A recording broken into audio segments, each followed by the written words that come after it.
സുധാ മഴമേഘം.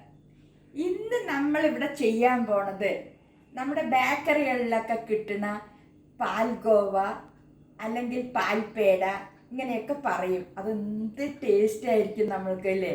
വീട്ടിലൊന്നും നമ്മൾക്ക് പെട്ടെന്ന് ഉണ്ടാക്കാൻ കഴിയില്ല പറഞ്ഞാൽ നമ്മൾ ബേക്കറിയിൽ പോയി കണ്ടു കഴിഞ്ഞാൽ സ്വീറ്റ്സ് ഇഷ്ടപ്പെടുന്നവർ അത് വാങ്ങിച്ച് കഴിക്കും.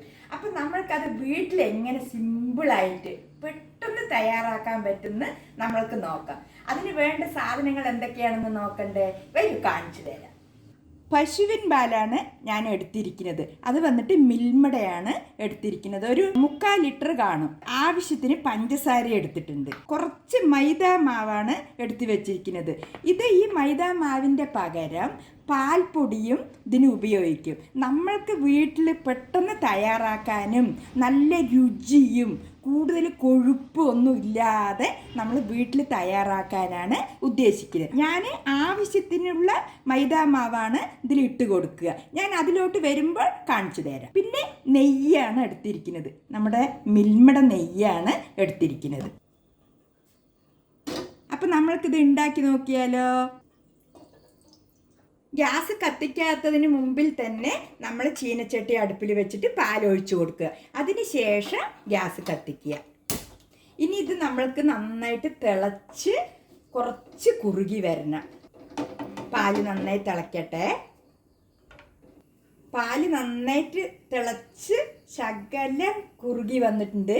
നമ്മൾക്കിതിലേക്ക് പഞ്ചസാര ഇട്ട് കൊടുക്കാം. നമ്മൾക്ക് ഓരോരുത്തർക്കും ആവശ്യത്തിനനുസരിച്ച് മധുരം ഇട്ടാൽ മതി. പഞ്ചസാര ഇട്ടിട്ട് നന്നായിട്ട് ഇളക്കിക്കൊണ്ടേയിരിക്കണം. കൈവിടാതെ ഇളക്കിക്കൊണ്ടേയിരിക്കണം. കരിഞ്ഞു പോയാലുണ്ടല്ലോ അതിൻ്റെ ടേസ്റ്റ് ആകെ മാറിപ്പോവും. അതുകൊണ്ട് നമ്മൾ ശ്രദ്ധിച്ചിട്ട് വേണം ഇത് ചെയ്യാൻ.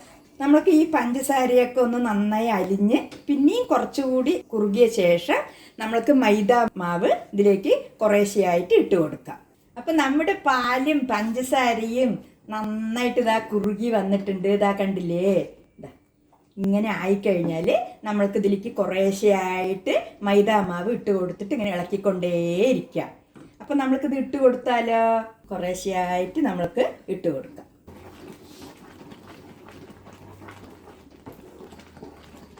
ആ പാലും പഞ്ചസാരയും ഒന്ന് കുറുകണ സമയമേ നമ്മൾക്ക് ആവശ്യമുള്ളൂ.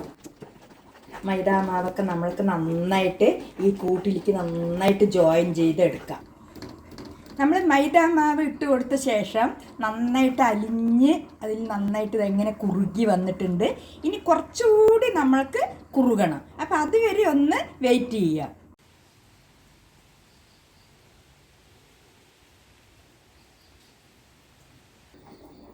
അപ്പം എല്ലാം വൃത്തിയായിട്ട് കുറുകി വന്നിട്ടുണ്ട്. ഇതാ കണ്ടില്ലേ?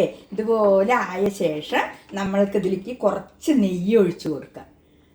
ഒരു സ്പൂണ് പിന്നെ ഒരു 1/2 സ്പൂണും കൂടെ ഒഴിച്ചു കൊടുക്കാം.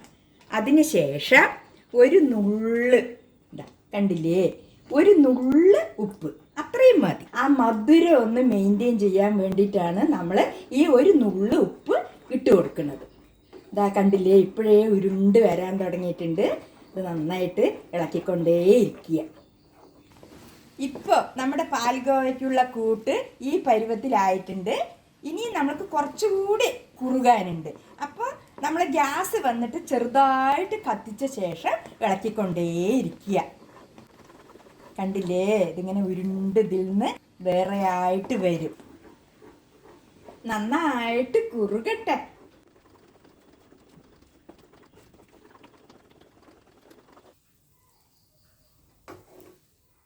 അപ്പം നമ്മുടെ പാൽപേട റെഡി ആയിട്ടുണ്ട്. ഇതാ കണ്ടില്ലേ?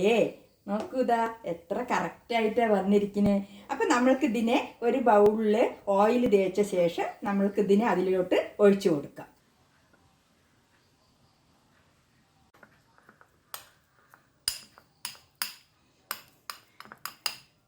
നന്നായിട്ട് ഇതൊന്ന് തണുത്ത് കിട്ടണം. അപ്പം അതുവരെ നമ്മൾക്ക് വെയിറ്റ് ചെയ്യാം.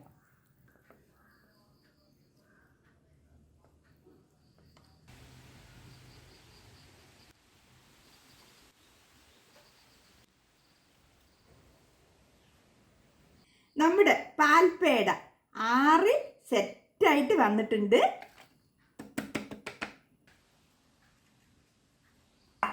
അപ്പം നമ്മുടെ പാൽപേട വൃത്തിയായിട്ട് വന്നിട്ടുണ്ട്. നമ്മൾ എപ്പോഴും ബേക്കറിയിൽ നിന്നാണല്ലോ നമ്മൾ വാങ്ങിച്ച് കഴിക്കാറ്. അപ്പം നമ്മുടെ വീട്ടിൽ തന്നെ 4 ചേരുവകൾ വെച്ചിട്ട് നമുക്ക് സിമ്പിളായിട്ട് ഉണ്ടാക്കാൻ പറ്റും. അപ്പം നിങ്ങൾ എല്ലാവരും ഇത് ചെയ്ത് എന്തായാലും നോക്കണം. എന്നിട്ട് കമൻറ്റിലൂടെ അഭിപ്രായങ്ങളൊക്കെ പറയണം. അപ്പോൾ ഇവിടെ എല്ലാം സിമ്പിളാണ്.